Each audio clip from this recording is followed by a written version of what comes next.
오늘 우리가 창세기 35장 1절부터 7절의 말씀을 읽었죠. 1절 말씀에 보면 하나님께서 야곱에게 명령하십니다. 너 가서 제단을 쌓아라. 베델에 가서 제단을 쌓아라. 제단을 쌓으라는 말이 오늘날로 바꿔서 말하면 뭐 하라는 말인가요? 예배드려라. 이 말이거든요. 예배드려라. 하나님께서 야곱에게 원하시는 건 다른 게 아니었습니다. 너 예배를 드려라. 그러니까 하나님께서 야곱에게 너 예배 드려라 이렇게 말씀하시는 데는 사연이 있죠.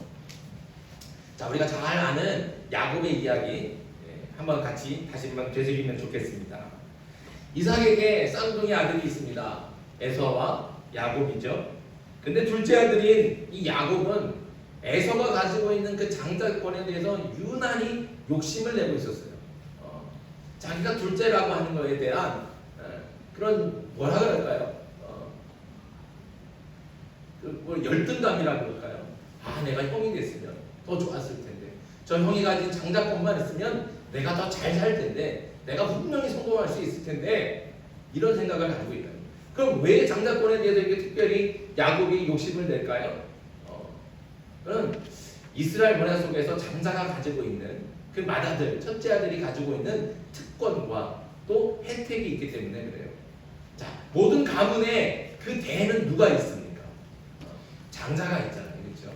그렇죠? 장자를 통해서 대가 이어지니까 그 모든 가족, 그 가문의 어른은 장자가 되는 거예요. 그러니까 어른이 되니까 그만큼 권위를 가지게 되고, 권위만 주어집니까? 그러지 않죠. 혜택이 분명히 있습니다.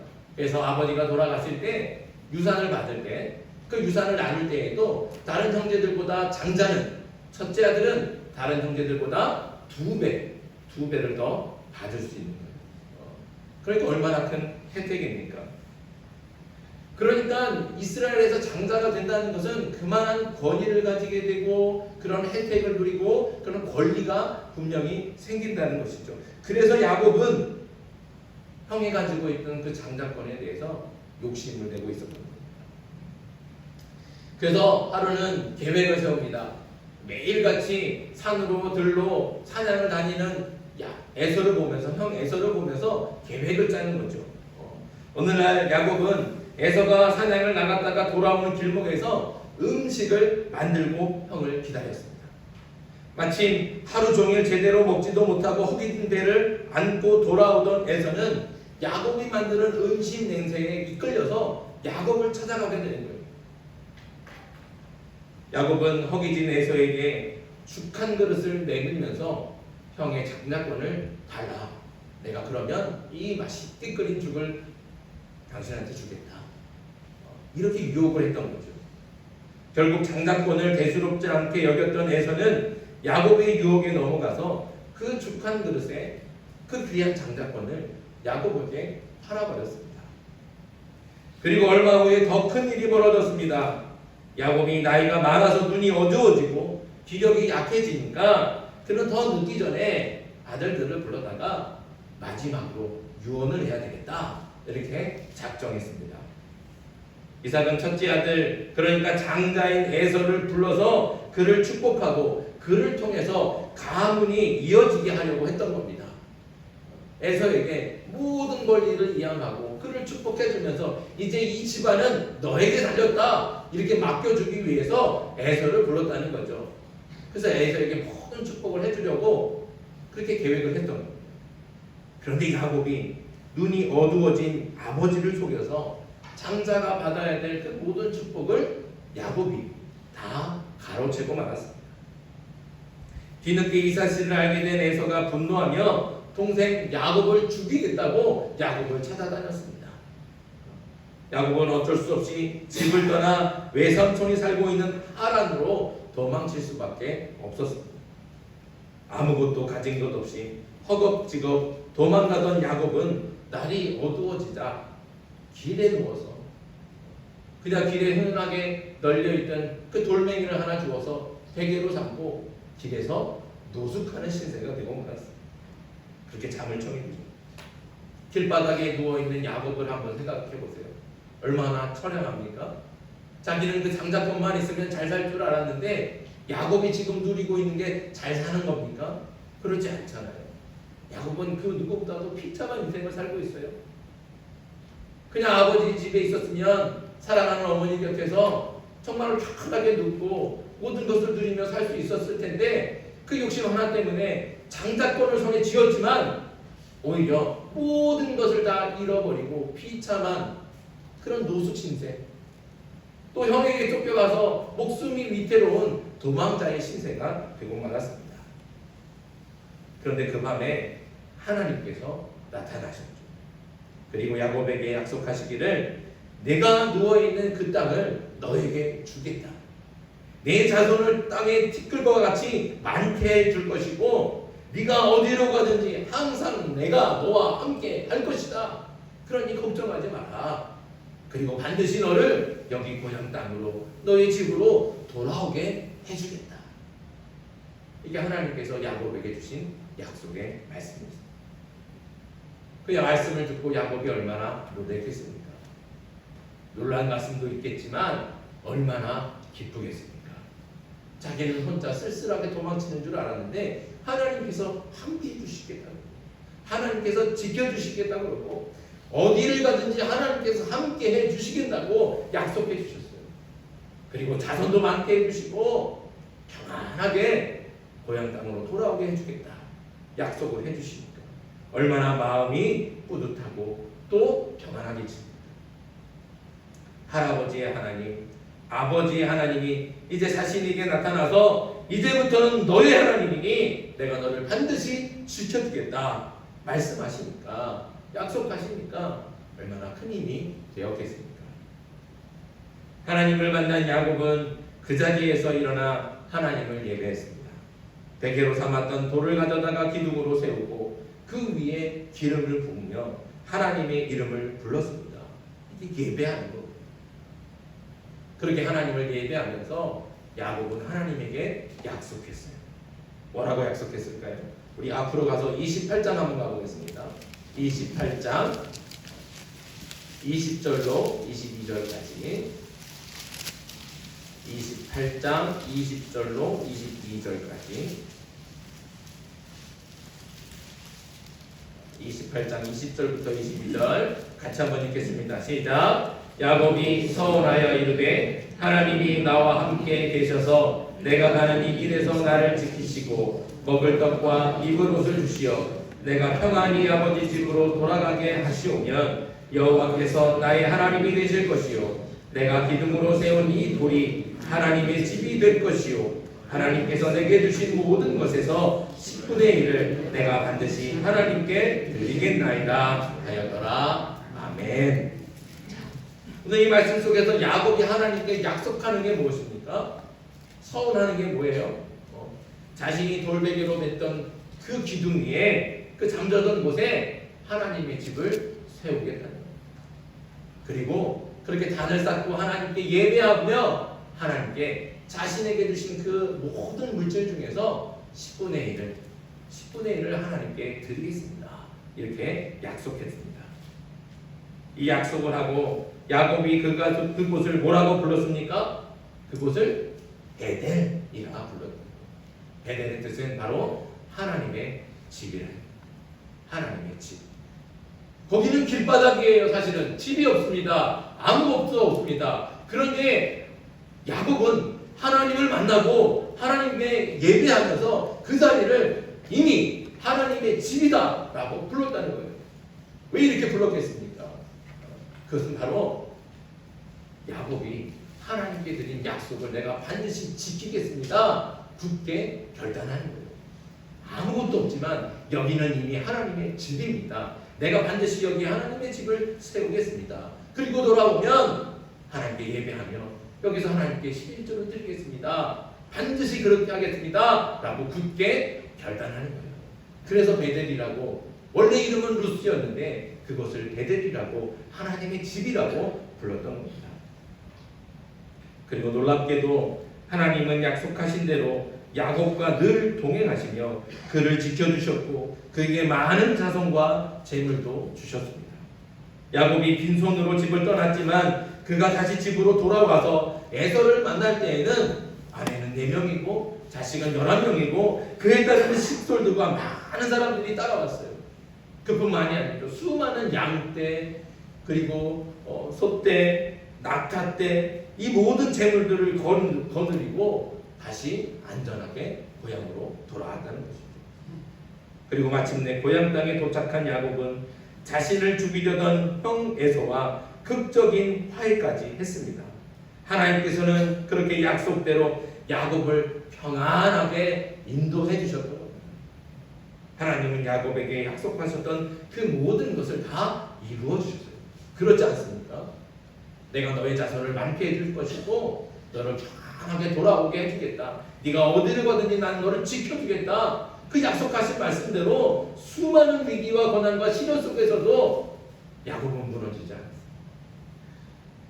그리고 그렇게 많은 가족들과 많은 재물을 이끌고 그렇게 안전하게 평안하게 집으로 돌아와서 자신을 위협했던 형 에서와도 화해를 하고 평화를 누리게 된 거예요.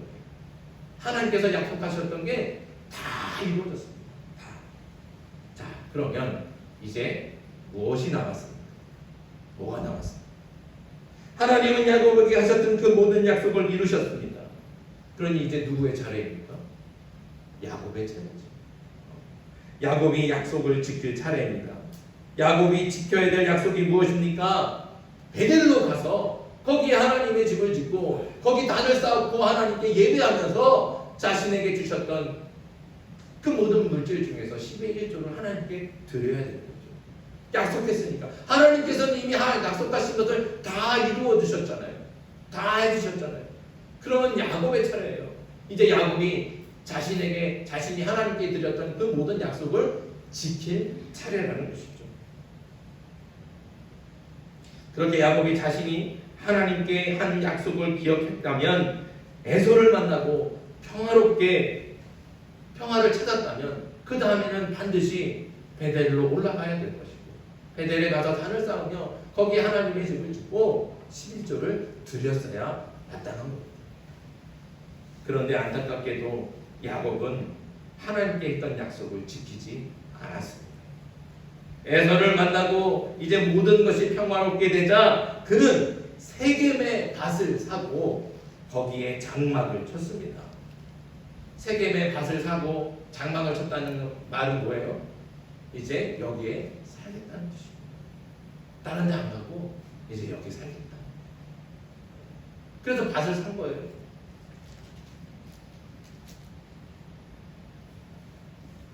야곱이 가야 될 곳은 어디입니까? 베델로 가야 돼요. 그는 그 약속을 잊어버린 거예요. 평화롭게 됐고 하나님께 주신 약속을 다 이루고 났는데 그는 오히려 하나님의 약속을 잊어버렸습니다. 물론 거기서 제단을 쌓고 하나님의 이름을 불렀지만 그곳으로 끝이었습니다. 야곱은 거기 그 세겜에서 평안에 젖어버렸습니다. 삶이 평안하니까 그는 예배를 잊어버렸습니다. 그가 가야 할 곳이 어디인지 무엇을 해야 하는지 하나님께서 무엇을 원하고 계시는지 다 잊어버렸어요. 하나님과의 약속을 잊어버리고 약속했던 예배가 무너져 버렸습니다. 예배가 무너진 야곱에게 또다시 큰 시련이 찾아왔습니다. 평안할 줄만 알았는데 이제 정말 하나님께서 약속해 주신 그 모든 것이 이루어졌으니까 나는 이제 죽을 때까지 평안하겠다 이렇게 생각하고 세겜의 밭을 사고 거기에 장막을 치고 이제 난 여기서 평안하리라 이렇게 기대했는데 예배가 무너지니까 하나님과의 관계가 깨어지니까 그에게 또다시 큰 시련이 큰 고난이 닥쳐왔다는 거죠. 야곱의 딸 디나가 하몰의 아들 세겜에게 강간을 당했습니다. 이 사실을 알게 된 야곱의 아들들은 모두 분노했습니다. 그 중에서도 시므온과 레위는 그 분노를 참지 못했습니다. 두 사람은 하몰과 세겜을 속여서 세겜 성읍에 있는 모든 남자들을 다 할례를 받게 했어요. 다 할례를 받게. 그리고 그 할례 때문에 모든 남자들이 다 고통하면서 아파하면서 씨름하고 그래서 힘을 못 쓸 때 그때 칼을 들고 그 성읍에 들어가서 이 두 사람이 그 성읍에 있는 모든 남자들을 다 학살해버립니다. 다 죽여버렸습니다. 여동생을 위한 복수치고는 너무나 잔인하고 참혹한 학살이었습니다. 이거는 하나님께서 결코 기뻐하지 않는 그런 잔악한 범죄였죠. 결국 이 일로 누가 어려움을 당합니까? 야곱과 그의 가족들이. 세겜 족속은 가나안 족속 중에 한 부족입니다. 자신들의 일족 중에 하나인 세겜 족속이 몰살을 당했는데 가나안 족속들이 가만히 있겠습니까? 야곱과 그 가족들을 가만두지 않을 겁니다. 그 위험을 알기 때문에 야곱과 그 가족들은 어디로 가야 될지 도망가려고 그냥 마음이 분주해진 거예요.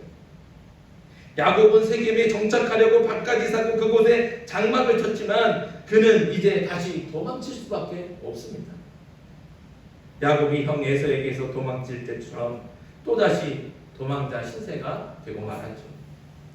그런데 야곱이 이제 어디로 도망치겠습니까? 가야 할 곳이 없어요. 가봐야 사방이 다 가나안 족속들이에요. 가나안 땅 아닙니까? 그렇게 가나안 족속들로 가득한데 도대체 어디로 도망가겠습니까? 사방 어디에도 야곱이 도망할 데가 없습니다. 그때 하나님께서 다시 야곱을 부르십니다. 그 부르심의 음성이 바로 오늘 우리가 읽었던 본문 1절의 말씀. 1절 말씀 같이 한번 다시 읽겠습니다. 35장 1절입니다. 시작. 하나님이 야곱에게 이르시되 일어나 베델로 올라가서 거기 거주하며 내가 네 형 에서의 낯을 피하여 도망하던 때 내게 나타났던 하나님께 거기서 제단을 쌓으라 하신지라. 아멘. 하나님께서는 야곱에게 베델로 가라 말씀하시고 거기서 제단을 쌓으라고 말씀하셨습니다. 왜 베델로 가라고 하셨습니까? 야곱이 에서를 피해 도망칠 때 그때 처음 만났던 그 하나님을 기억하라는 거예요. 그때 만났던 하나님을 기억하고 그때 하나님께 약속했던 그 약속의 말씀들을 다시 생각하라는 겁니다. 그리고 그 약속을 지켜서 하나님께 진실하게 예배하라고 하나님께서 다시 한번 야곱에게 기회를 주고 계십니다. 하나님께서 야곱에게 원하시는 건 다른 게 아니었어요. 바로 예배였습니다. 진실한 예배. 하나님께서는 그 예배가 회복되기를 원하고 계십니다. 오늘 이 말씀은 매우 중요한 신앙의 원칙을 알려주고 있습니다. 그 원칙이 무엇입니까? 신앙의 기본이 무엇입니까? 그것은 바로 예배라는 것이죠. 누구든지 환난과 시련을 만나면 가장 먼저 회복하고 바로 세워야 되는 것 무엇이겠습니까? 바로 예배. 인생에 문제가 생겼다면 가장 먼저 하나님과의 관계가 어떠한지를 살펴봐야 됩니다. 내가 정말 하나님과의 관계가 바른 관계에 있는지, 내가 정말 하나님과 친밀하게 교제하고 있는지 그 관계를 다시 한번 되짚어봐야 된다는 거죠. 돌아봐야 된다는 거죠. 그리고 그렇게 하나님과의 관계가 바른지, 내가 하나님과 정말 친밀하게 교제하고 있는지를 알 수 있는 척도가 무엇입니까? 바로 예배라는 거예요.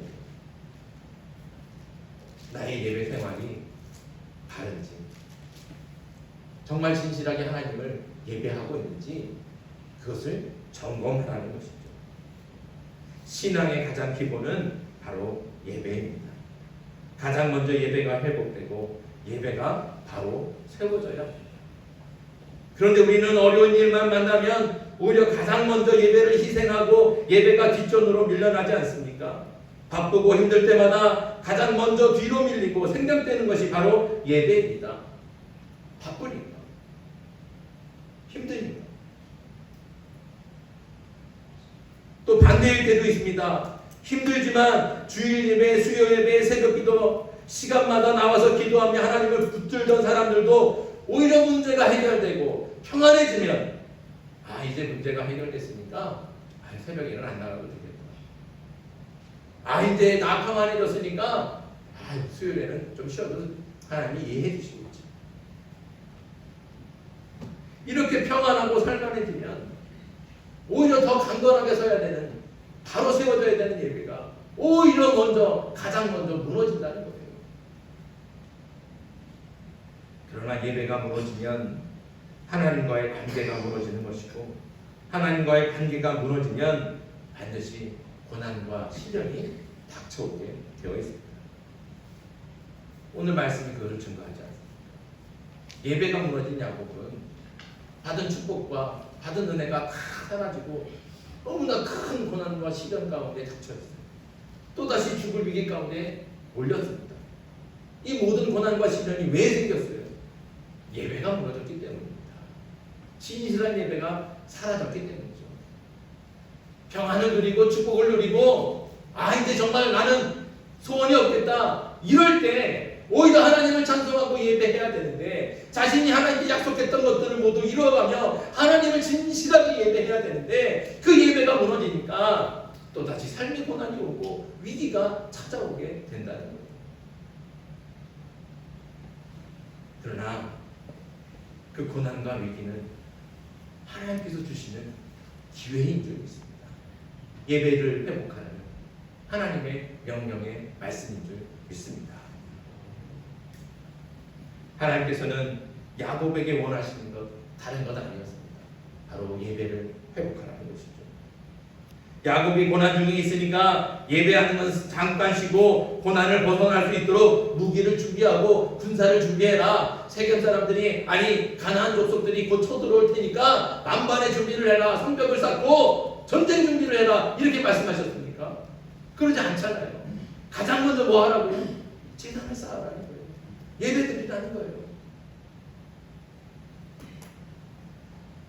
그렇다고 또 하나님께서 야곱을 추궁하시면서 베델에 하나님을 지어준다더니 언제 지어줄 거냐? 어서 가서 나의 집을 지어라. 내 소유의 10분의 1을 바친다더니 잊어버렸느냐? 어서 빨리 11조를 바쳐라. 하나님께서 이렇게 추궁하시는 것도 아니라는 거죠. 하나님께서는 예배가 뒷전으로 밀려나는 것을 결코 원하지 않으십니다. 또 예배가 아닌 의리의리한 성전이나 11조를 원하는 것도 아닙니다. 하나님은 오직 베델로 올라가서 단을 쌓고 하나님을 예배하기를 원하셨습니다. 하나님께서 진정으로 원하시는 것은 영과 진리로 진실하고 정직하게 예배를 드리는 겁니다. 그 예배를 회복하고 하나님과 관계를 바로 세우는 것, 이것을 하나님께서 원하고 계십니다. 그런데 우리는 혹시 하나님, 제가 돈 나중에 더 많이 벌어서 11조도 많이 하고 멋지게 교회도 지어드릴 테니까 제가 돈 많이 벌 때까지 잠깐만 좀 기다려주세요. 저 성공할 때까지만 좀 참아주세요. 저 이거 하느라 바쁘니까 조금만 기다려주세요. 내가 비록 예배를 못 드리지만 저 성공하고 나면 그동안 못 드렸던 예배 나중에 다 더 열심히 드리겠습니다. 더 많이 채워드리겠습니다. 그러니까 조금만 기다려주세요. 이렇게 하면서 예배를 뒤로 미루고 있지는 않습니다. 또 어떤 이들은 예배와 삶이 따로 떨어져 있어서 예배를 드리고 그저 교회 밖으로 나가기만 하면 예배를 언제 드렸냐는 듯이 그 받았던 은혜는 다 사라지고 사람들과 싸우고 다투고 미워하고 시기하고 증오하고 예배와 동떨어진 삶을 살아간다는 거죠. 그럼 결코 하나님께서 기뻐하지 않는다. 시므온과 레위가 그 분을 참지 못해서 세겜 사람들을 다 죽이는 것처럼 그렇게 갈등을 일으키고 분쟁을 일으키고 미움과 시기와 하나님께서 결코 기뻐하지 않는 다툼을 일으킨다면 그 예배가 무슨 소용이 있겠습니까? 오늘날 예배가 무너지고 있습니다. 성전에 오기는 오지만 예배는 드리지 않고 바쁘게 마당만 밟고 지나가는 사람들로 넘쳐나고 있습니다. 그래서 이사야 선지자는 이렇게 경고합니다. 여호와께서 말씀하시되 너희 무수한 재물이 내게 무엇이 유익하뇨? 나는 수량의 번제와 살찐 짐승의 기름에 배불렀고 나는 숫송아지나 어린 양이나 숫염소의 피를 기뻐하지 아니하노라. 너희가 내 앞에 보이러오니 이것을 누가 너희에게 요구하였느냐? 내 마당만 밟을 뿐이니라. 하나님께서는 그런 형식적인 예배 기뻐하지 않는다.